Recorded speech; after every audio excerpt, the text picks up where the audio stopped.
Welcome to devlog number 4 of Blind Faith. I'm Christoph from Mad Cookies, and in this episode we'll take a look at two things. The mobile phone and the Slovak Arts Council and how those two relate to Blind Faith, the game. So, the phone. We've thought about the UI of Blind Faith and how best to communicate between the world and the player. First we had a draft of a more conventional UI, and then we got the idea of putting an object in the game that would ground the idea that the player actually comes from Earth, but has been brought to a magical world. Now, what is more reminiscent of a modern world than a phone?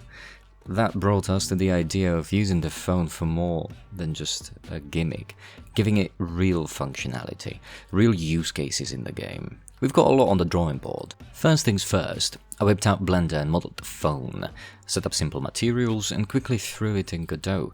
It's so easy testing these things in the engine that it's crazy. Let's take a look at what that looks like now.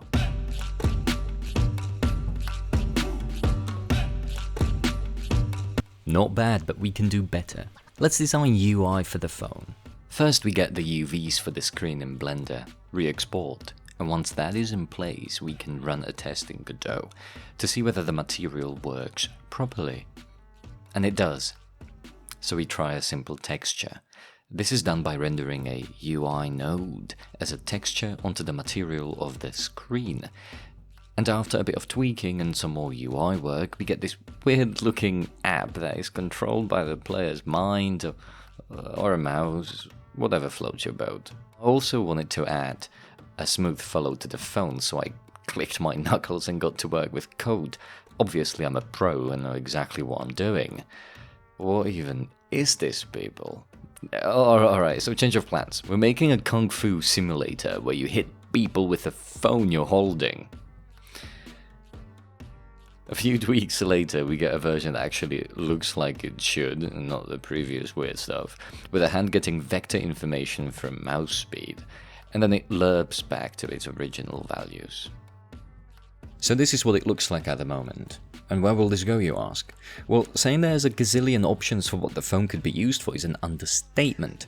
World trivia, character messages, activation of color objects, analyzer, magical inventory, companion app, and so on, just to name a few things.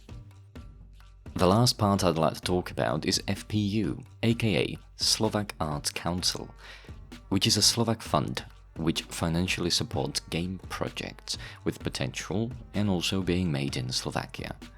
As mentioned in previous videos, we applied for a grant from them, and although the results aren't in just yet, we are hoping for the best.